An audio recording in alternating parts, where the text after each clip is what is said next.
energy नै down भयो कि यहाँ 10 घन्टा लाएर म यहाँ भोइस ओभर गरिरहेको छु अनि यो टिकटकले मेरो भोइस ओभर कता पुऱ्याइदिन्छ यार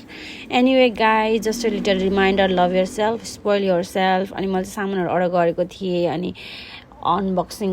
हेर्न चाहिँ टाइममै पाएको थिएन क्या सो आज मिलेर हेरौँ है त फर्स्टमा चाहिँ छ यो सुज जुन चाहिँ मैले प्रि अर्डर गरेको थिएँ 1 महिना अगाडि अनि आइसकेपछि 2 हप्तापछि बल्ल खोलेर म हेर्दैछु है म चाहिँ ग्रिन पग्लु हो क्या अनि यो जुत्ता मैले जस्तो सोचेको थिएँ त्यस्तै आइपुग्यो दामी भित्र म डान्स पनि गरेँ देखिहाल्नुभयो हो बल्ले बल्ले अनि पछि छ यो सेकेन्डमा H&Mबाट ल्याएको पोका अनि यो पोकाभित्र चाहिँ ग्रिन कलरको टी सर्ट छ जुन चाहिँ दिजुको हो अनि त्यसपछि मेरो लागि मैले पोल्का डट 1 पिस लिएको छु थाहा छैन म यो लगाएर कहाँ जान्छु तर चलेको छ भनेर मैले लिइहालेँ अनि सेकेन्डमा छ ऱ्याबिट प्रिन्ट भएको नाइट ड्रेस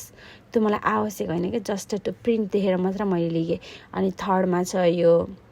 ग्रिन कलरको ब्याग त्यसको चाहिँ मलाई स्ट्राइप राम्रो लागेर मैले लिएको अनि लास्टमा चाहिँ यो वेब बाई आउटफिटबाट मैले त्यहाँबाट पहिला पनि अर्डर गरेको थिएँ अनि एकदमै सस्तो राम्रो कपडाहरू उहाँहरूले बेच्नुहुन्छ सो यो पालि पनि एकदमै मैले सोचेको भन्दा दामी क्वालिटीको कपडा आएको छ अनि spoil your self by by